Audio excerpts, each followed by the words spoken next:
Omukoro ogu gwebembirwe omuhwezi wa mukuru w'empanura z'ishengyero Thomas Tayebwa. Imanyengu program eje yimukozire muraza kwataho nk'emyanya ebiri mujengu neyo abaana banyu b'abakiga bahara b'abakiga abatararwa mu district zitanu abararwa nka Toro abararwa nka Nkore abararwa Buyuru.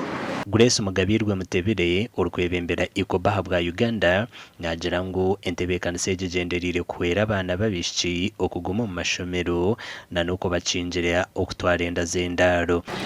As we talk obwiro twina bahara 13 bari kuruga omu districts za Kigezi Mukaga, and they have been selectively picked.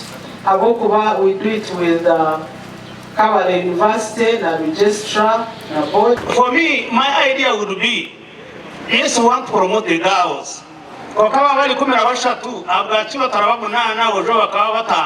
know, we need to also pull the boys to you know, we have neglected them completely. Aha mukoro ogu abanyakigezi bashabirwe kukoresa ebine kurungi okubasa kutungura ebyanga byabo. We have good weather as Kigezi.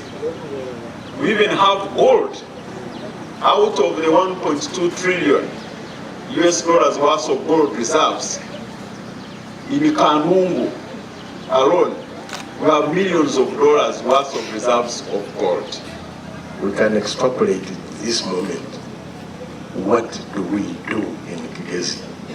We had the brains for a very, very long time, but our industrial efforts are still wanting. Entebeekanisa egi ekatandikwaho kwijjuka omugenzi Paul Ngorogoza owabireho omuhandiiki mukuru w'ekyanga kya Kigezi omu myaka yiira kandi owahwerire kufuurira abanyakigezi okuza omu byanga ebindi nka Ankore, Toro, Bonyoro hamwe na Rujumbura obwo ekyanga kya Kigezi kyaba kiine ekizibu cy'ibura ry'itaka. Amakuru agagasha kwa Job n'amanya omu Rukiga.